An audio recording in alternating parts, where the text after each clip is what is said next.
Hi, it's Patrick Lagreid from Halfwheel, and this is the Ronson Jetlite Select. Now, if you don't know Ronson, it's a brand that dates back to 1897, though, as you will read in my review, it's been through a number of changes in recent decades, and it's currently owned, in North America at least, by Zippo.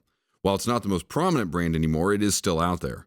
As you can see, the Jetlite Select is a single flame torch lighter. Interestingly, it's not marketed as a cigar lighter, at least not explicitly, but rather as an all-purpose lighter for candles, campfires, fireplaces, stoves, the list goes on. It feels solid in the hand and has a clean design, if a bit awkwardly shaped, but I do like it from a visual standpoint.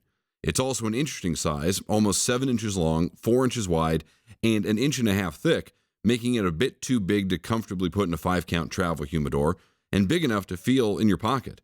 Yet it's not quite traditional tabletop size, though that seems to be where it best belongs. Now, to ignite it, you first have to press the safety button on the back, then push on this lever here, and out comes a single flame torch. Let's turn the lights down and have a better look. Now, by all accounts, it looks much like any other single flame torch, and it runs on butane, so no need to worry about contaminating your cigar with the taste of fuel.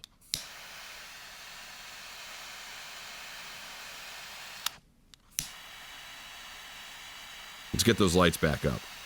In terms of use, the Ronson Jetlite Select is pretty utilitarian, particularly if you're lighting things facing you. The angle of the lighter makes that very easy, struggling only if you want to light a cigar that's in your mouth. It's this aspect where I get a bit less crazy about the unique design.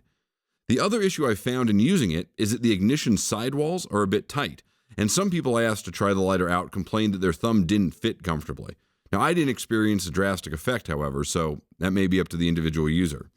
I did like the texture on the ignition and the back of the unit, plus the safety button is a nice touch. The ignition fired with good regularity. I can't say it was particularly good or bad, but it was certainly acceptable. It's about average in terms of noise as well. When compared to cigar lighters, the Ronson does fall short in a few places. First, there's no fuel window, which would be incredibly helpful as it does seem to have a good-sized fuel tank. Secondly, the flame adjust mechanism is lacking behind the market.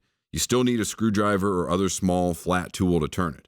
Now, for $20, it feels like you're paying a little bit more for design than you are for function, though the latter is good despite the former missing a few key features. I'm happy with it, but I don't think it's going to be bumping any of my current lighters out of my rotation. I'm Patrick Lagreid. Thanks for checking out my thoughts on the Ronson Jetlite Select on Halfwheel.